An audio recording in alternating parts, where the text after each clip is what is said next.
Olá, cursistas, muito bem-vindos. É um prazer estar de volta aqui com vocês. Eu sou o professor Dr. Leonardo Finelli, psicólogo e pedagogo, e retomo com vocês a disciplina História da EPT no Brasil, Legislações e Políticas Públicas, do curso de pós-graduação Lato Sensu em Docência na Educação Profissional e Tecnológica, do Instituto Federal de Educação, Ciências e Tecnologia do Norte de Minas Gerais.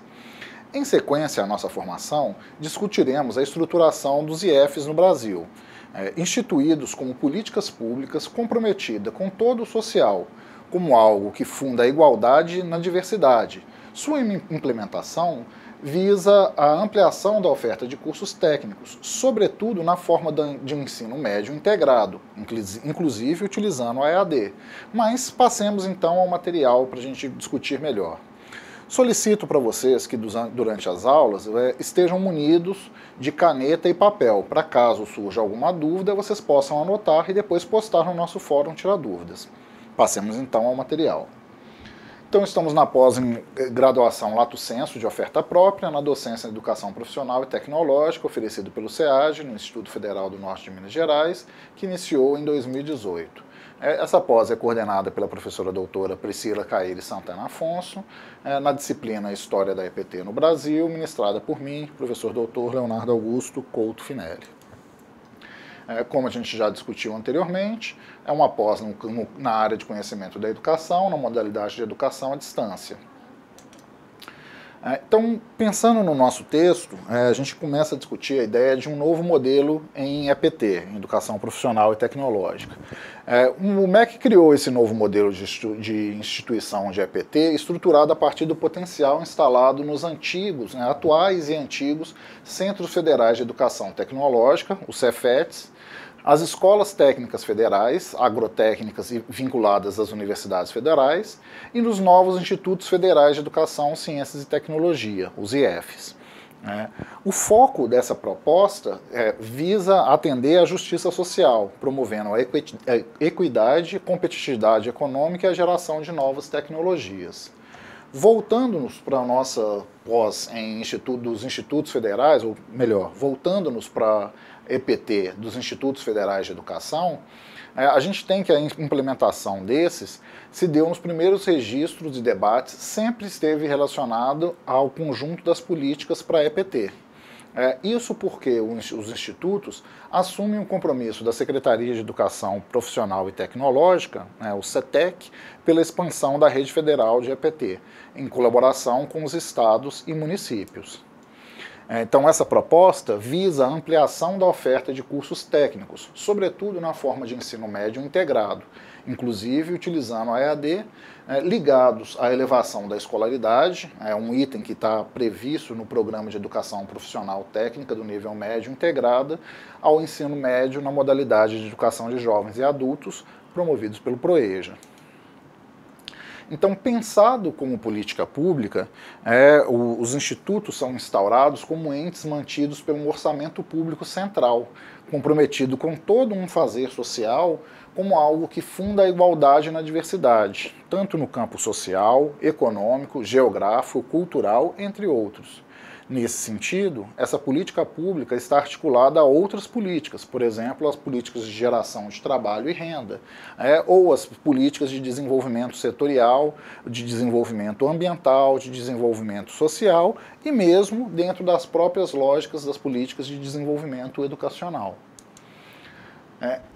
Em termos da institucionalidade dos institutos, a criação dos IFs deve ser reconhecida como uma ação concreta das políticas da educação brasileira, com um recorte especial para aquelas voltadas à educação profissional e tecnológica e em relação à utilização da rede federal de ensino. Isso porque ela tem o compromisso de transformação e de enriquecimento dos conhecimentos objetivos capazes de modificar a vida social e atribuir-lhe um maior sentido e alcance no conjunto das experiências humanas. Proposta, então, que é incompatível com uma visão conservadora de sociedade. Então, trata-se de uma estratégia de ação política de transformação social. Nós já discutimos anteriormente que a EPT, a Educação Profissional e Tecnológica, ela vem com um histórico de produção brasileira que é bastante mais antigo, né? Desde o início do século passado, ou desde meados do século passado, a gente já começa a pensar na lógica da educação profissional e tecnológica. Mas, em termos dessa proposta, a gente vai ter uma grande modificação no início desse século, quando a gente começa a pensar na instauração dos institutos federais, pensando numa nova forma, ou numa nova percepção de oferta da educação profissional e tecnológica como uma política pública para desenvolvimento social. Então, os institutos, né, são instituições que articulam a educação superior, básica e profissional de uma maneira pluricurricular e multicamp, especializada na oferta de educação profissional e tecnológica em diferentes níveis e modalidades de ensino. Então, quando a gente pensa nessa proposta em relação aos institutos federais, né, diferentemente de como eu trouxe mais cedo sobre os antigos Cefetes que já existem há mais tempo, ou sobre as escolas agrotécnicas relacionadas às universidades federais, como elas já vêm com uma tradição de construção de conhecimento, com uma tradição de construção para o mercado de trabalho, os institutos federais trazem uma certa novidade em termos de pensar numa proposta de educação pluricurricular, multicamp, que era mais difícil de ser pensada, ou que tinha mais dificuldade em termos de implementação nessas outras redes, né, Cefet e nas escolas agrotécnicas, e em especial com uma formação no nível do tecnólogo, que vai ser uma formação aí que vai apresentar uma equivalência à educação superior. Então a gente está falando agora, com essa proposta dos institutos, de uma modalidade de ensino que é nova, ou relativamente nova. A gente está falando de nova no sentido de da fundação dos institutos federais, então início do século XXI, e associada a essa especificidade dessa formação do tecnólogo, algo que nós não tínhamos como muita clareza no passado. Então, o Instituto Federal atua como uma incubadora de políticas sociais, uma vez que constrói uma rede de saberes que entrelaça cultura, trabalho, ciência e tecnologia em favor da sociedade. Nesse sentido, os institutos respondem à necessidade de institucionalização definitiva para a educação profissional e tecnológica como uma política pública. Vejam que ela já existia, vejam que a gente já falava de EPT na modalidade pública e na modalidade privada, mas a instauração dos institutos fundamenta ou regulamenta, institucionaliza essa política pública de implantação da EPT. Então, enquanto uma política pública, os IEFs assumem o papel de agentes colaboradores na estruturação regionalizada e estabelecem uma interação do poder público com as comunidades locais. Há um processo de parceria e há uma necessidade, até em termos da implementação dos IEFs, dessa parceria entre a instituição e a comunidade no qual ela se insere. Então, odiernamente, eles avançam da proposta histórica de formação de nível técnico e médio, para a proposta de formação de educação superior, básica e profissional. Então isso tem um impacto muito significativo, com essa nova estruturação dos institutos, que lida com a possibilidade do aluno de se capacitar, se inserir no mercado de trabalho e, posteriormente, a partir das suas demandas pessoais ou das demandas laborais, ele dá sequência com a sua formação, avançando para uma pós-graduação, para um mestrado e para um doutorado, sem ter a necessidade, como acontecia no passado, quando a formação técnica era de nível médio, de que ele fosse cursar uma graduação. Muitas vezes já aconteceu do aluno ter a graduação técnica, a formação em nível técnico,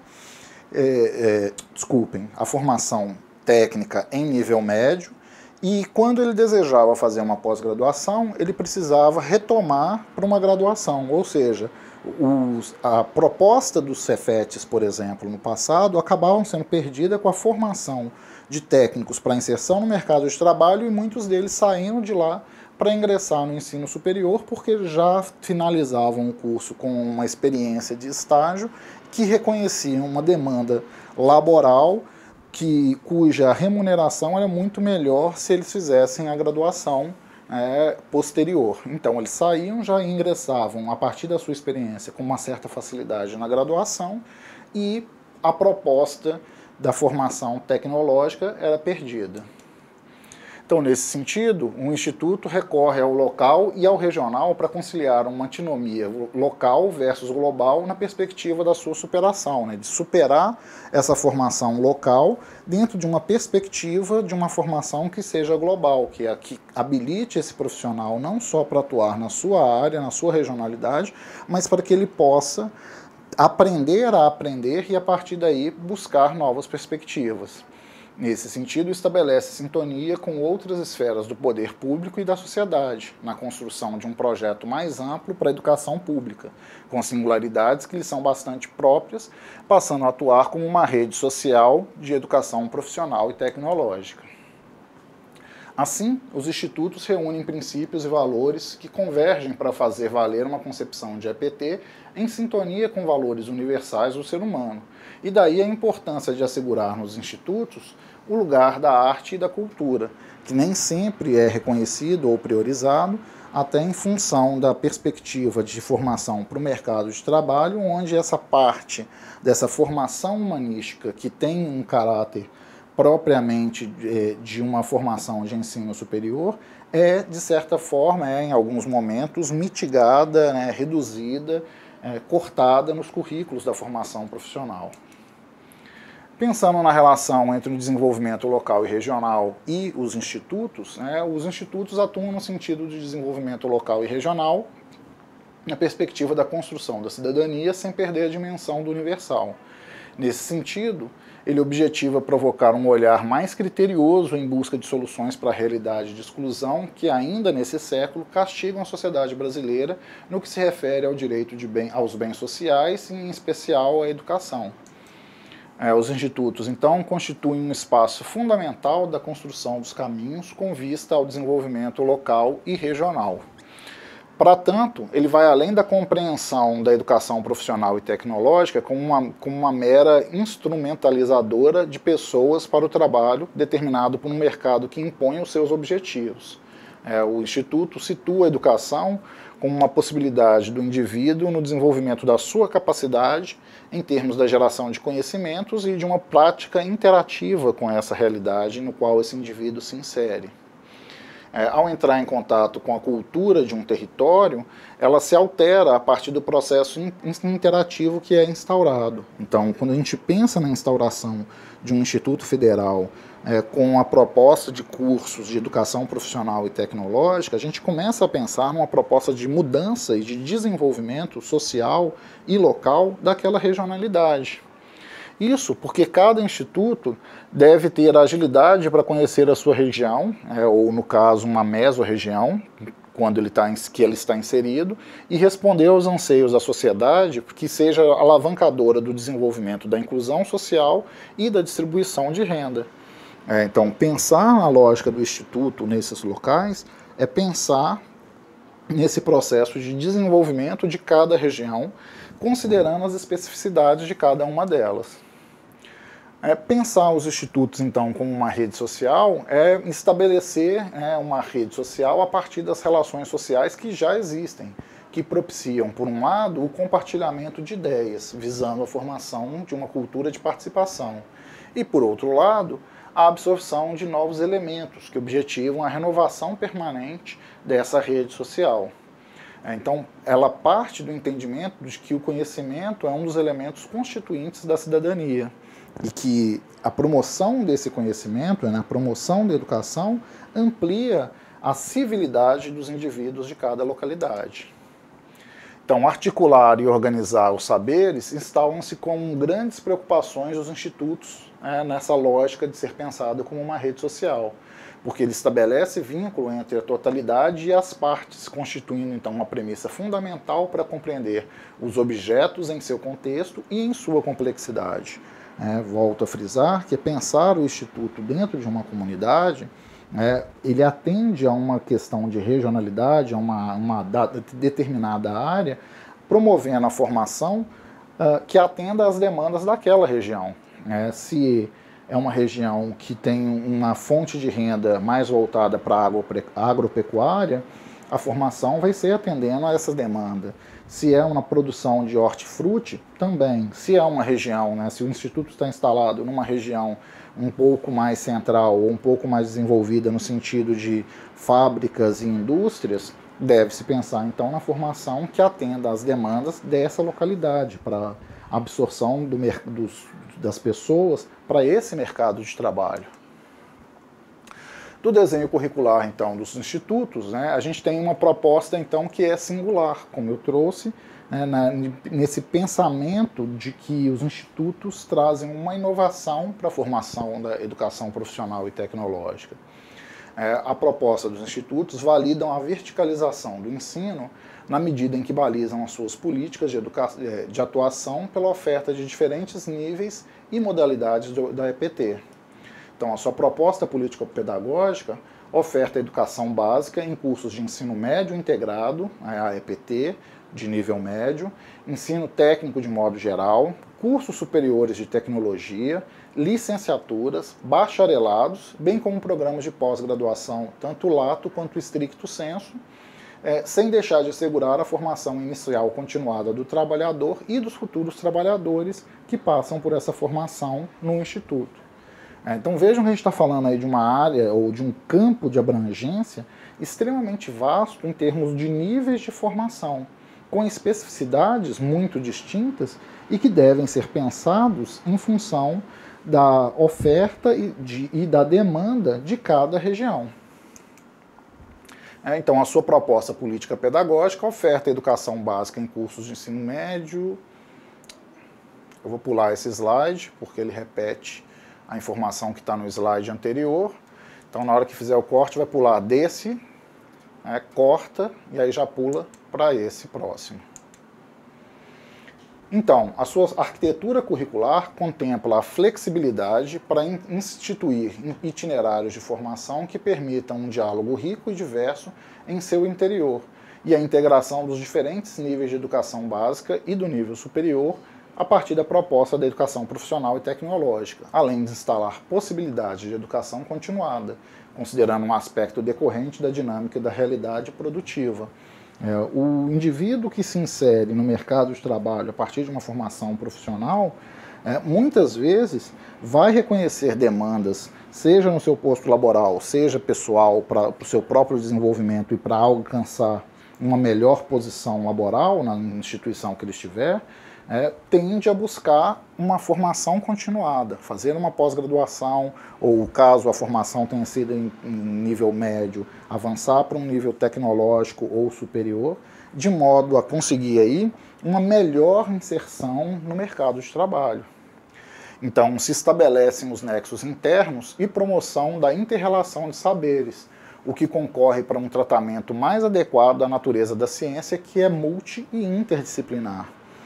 Quando a gente pensa, por exemplo, na lógica multicamp e pluricurricular, a gente está falando, por exemplo, dentro da lógica da construção dos institutos, de alunos de diversos níveis interagindo no mesmo espaço de construção do saber. Mesmo que algumas vezes nós tenhamos algumas diferenciações, por exemplo, em formação de ensino médio, em cursos oferecidos à tarde, ensino superior pela manhã ou à noite, ou qualquer que seja a organização, esses alunos transitam pelo mesmo espaço. E é possível a gente fazer uma interlocução utilizando laboratórios, fazendo práticas conjuntas, onde aqueles que estão num nível mais avançado, por exemplo, na pós-graduação, vão interagir auxiliando os seus pares com uma formação ainda mais inicial. E isso promove um processo de aprendizado que é extremamente rico. Então, os institutos também agregam a formação acadêmica e a preparação para o trabalho e a discussão dos princípios e tecnologias a ele concernentes, com fins de uma formação profissional e tecnológica que seja contextualizada, banhada de conhecimentos, princípios e valores que potencializam a ação humana na busca de caminhos mais dignos de vida. Essa, então, contempla a atual complexidade dos mundos do trabalho, carga horária que considera um novo perfil do professor pesquisador, uma infraestrutura escolar rica em recursos que possibilita então essa grande integração entre professores, alunos, estudantes de diversos níveis de formação, que interagem, que trocam experiências, que dialogam entre si em termos desse processo de formação continuada. Então, no caso específico da valorização dos profissionais das instituições federais, essas medidas configuram-se no plano de carreira, além de ações que alcançam a formação continuada, materializada na concessão de bolsas de pós-graduação, sejam por parcerias CETEC e CAPES, no convênio com universidades públicas para atender os professores da rede federal em seus programas de pós-graduação, além das políticas encaminhadas pelas próprias instituições que compõem a rede. Então, programas do tipo Minter e Dinter, que você falando de mestrados e doutorados interinstitucionais, são perspectivas que ocorrem dentro da rede federal de ensino, que são extremamente atrativas para os professores que lá atuam, porque oferecem uma possibilidade de uma capacitação ou de uma formação continuada, mesmo para professores, assim como a ideia de pensar num plano de carreira, o que dificilmente a gente encontra, por exemplo, no mercado de trabalho da rede privada. Então, atualmente, na rede federal, mais de 70% dos profissionais são mestres e doutores. Isso tem um impacto extremamente significativo em termos da experiência desses profissionais. O profissional que atua na docência do ensino superior, ele precisa de estar antenado, precisa de estar ligado no tripé educacional, ensino, pesquisa e extensão. Então, pensando na EPT mais especificamente, o caráter da extensão tem um forte impacto em função de pensar a formação direcionada para o mercado de trabalho e para atuação ou para atendimento das demandas desse mercado, que tem uma característica muito próxima da extensão. Mas, além disso, temos a possibilidade da formação continuada desses professores, que vão considerar, por exemplo, aspectos da formação didática, que melhora os aspectos do ensino, e é necessário também a gente pensar na pesquisa, tanto para o desenvolvimento de novas tecnologias de inovação, quanto em termos da possibilidade de trazer informações novas e atualizadas para esse processo de formação. Então, o trabalho educativo requer esse conjunto de exigências, ensino, pesquisa e extensão, dentro de uma prática continuada. Então, para a EPT, há uma complexidade maior, pois há exigência de formadores com domínio de conteúdos e técnicas laborais e de metodologias de aprendizagem que estejam sintonizadas com a realidade concreta. Conhecimento, apropriação das tecnologias, desenvolvimento nacional, local e regional sustentável, e incitam os sujeitos à reflexão da pesquisa, que sejam abertos ao trabalho coletivo e à ação crítica e cooperativa, o que se traduz com um lidar reflexivo que realmente trabalhe com a tecnociência.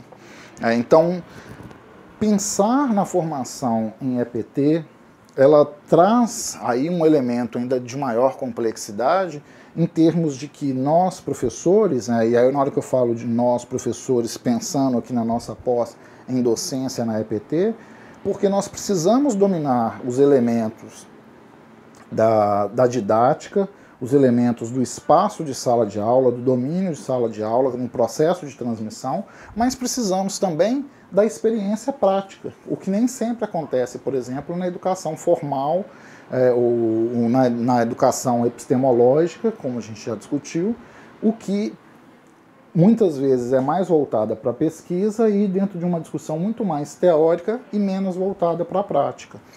Quando a gente pensa na constituição dos institutos, laboratórios e atuação prática são elementos fundamentais para essa formação, que demandam a experiência do professor não só do conhecimento teórico, mas também do conhecimento prático, em que algumas vezes há uma diferenciação, há um intervalo ali, há uma lacuna entre a teoria e a prática na hora de operacionalizar os conceitos.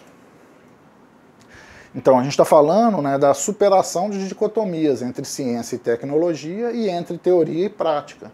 De uma superação da visão compartimentada dos saberes.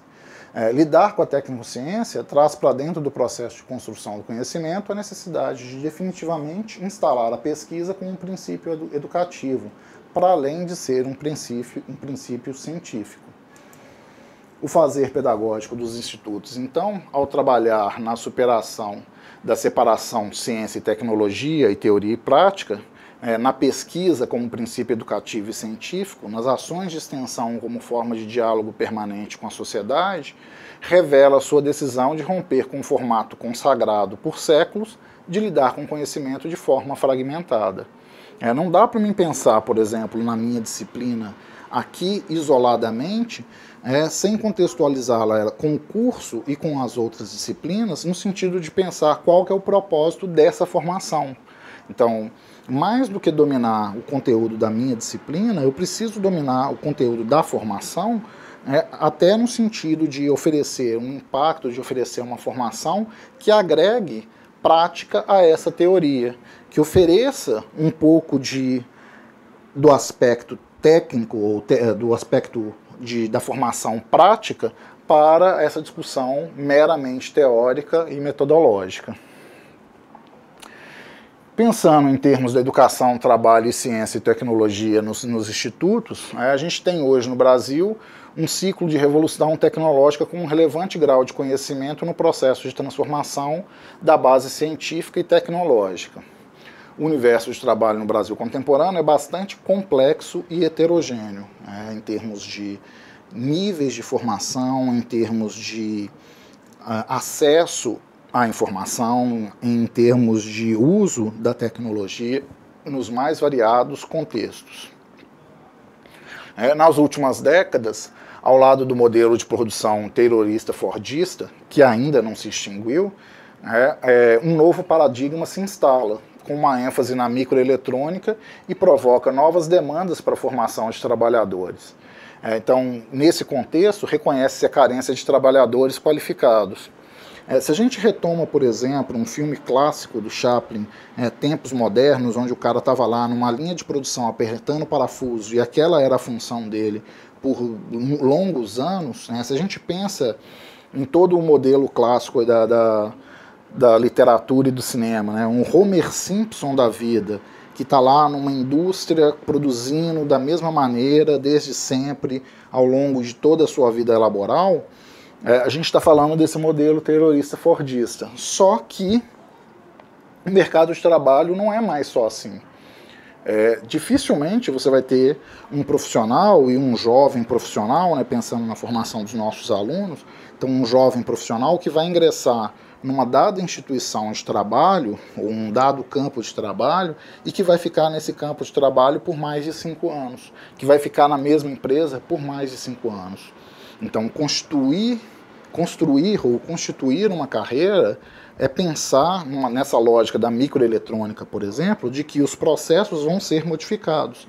Ele vai precisar continuar se capacitando e ele vai precisar se preparar para as mudanças do mercado de trabalho.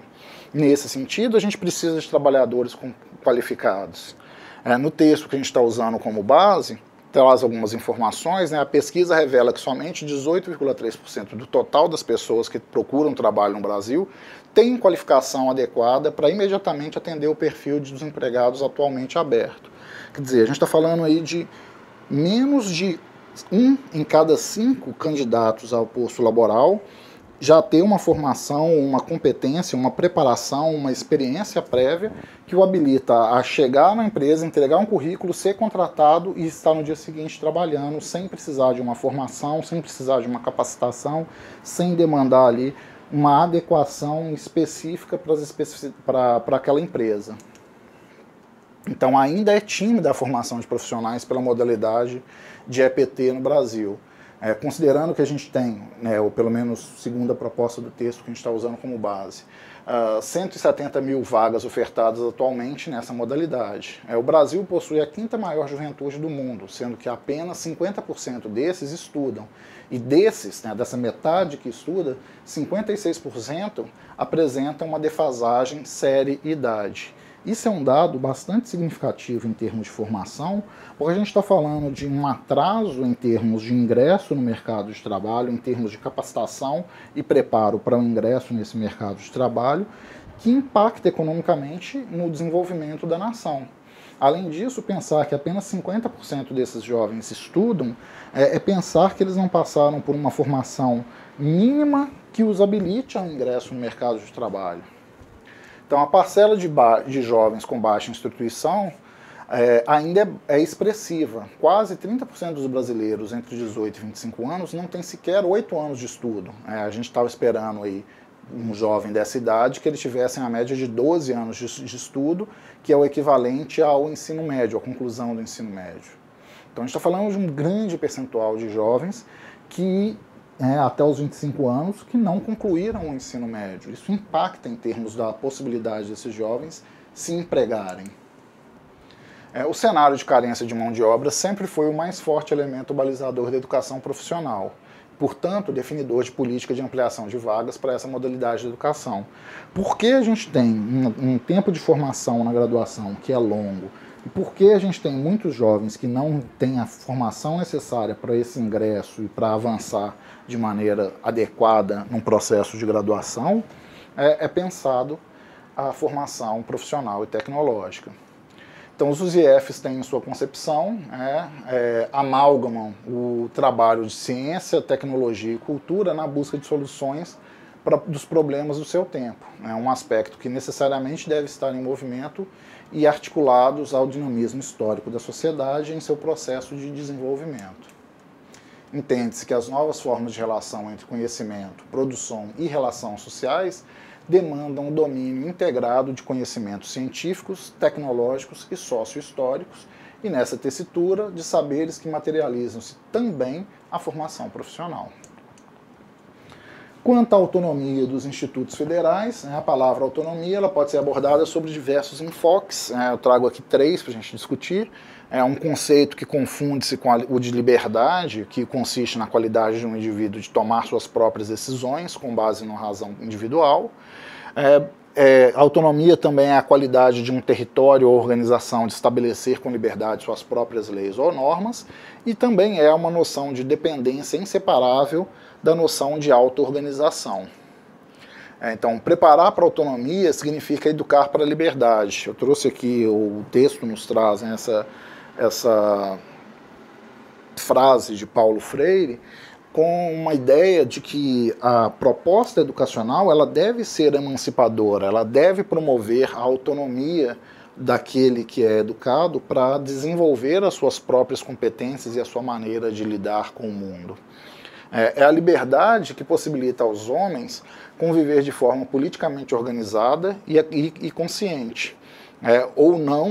A não liberdade exige um requisito de relacionamento desses seres humanos uns com os outros que fica precário. Então, para que a gente pensa na autonomia? Para dar sustentação às ações. Por excelência, é uma necessidade política. Somente um indivíduo autônomo possui condições de entender as contradições que permeiam o mundo em que se vive, questioná-la e agir no sentido de canalizar as oportunidades dessa sociedade para mudança qualitativa e apresentar alternativas aos desafios e ameaças.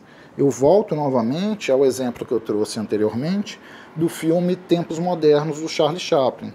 O cara que está lá apertando parafusos, meramente apertando parafusos, não questiona essa atividade, não questiona o seu lugar no mundo, não questiona o seu ser, não questiona o processo. E quando aparece lá uma dada crise econômica, uma dada crise social, e ele perde o seu emprego, porque há uma necessidade ali de redução do quadro laboral, ou porque há uma implementação de uma dada tecnologia, começa a se utilizar robôs nas fábricas, por exemplo, montadoras de veículos, e esse cara perde o emprego, ele não tem uma perspectiva de uma formação que o habilite a uma outra atividade. Então ele somente é jogado para um segundo campo, jogado para fora do processo de produção, porque foi substituído por uma máquina ou foi substituído por um processo de redução do quadro da empresa, e ele não vai conseguir trabalho em outro lugar. Esse é um indivíduo não autônomo. Já aquele indivíduo autônomo, ele consegue se preparar para isso, ele consegue ver essas mudanças se instalando, ele consegue ver os avanços tecnológicos chegando na empresa, ele consegue pensar que ele precisa se capacitar para se manter nesse processo de produção. Os institutos, então, são concebidos como instituições de natureza jurídica, de autarquia, que são detentoras de autonomia administrativa, patrimonial, financeira, didático-científica e disciplinar.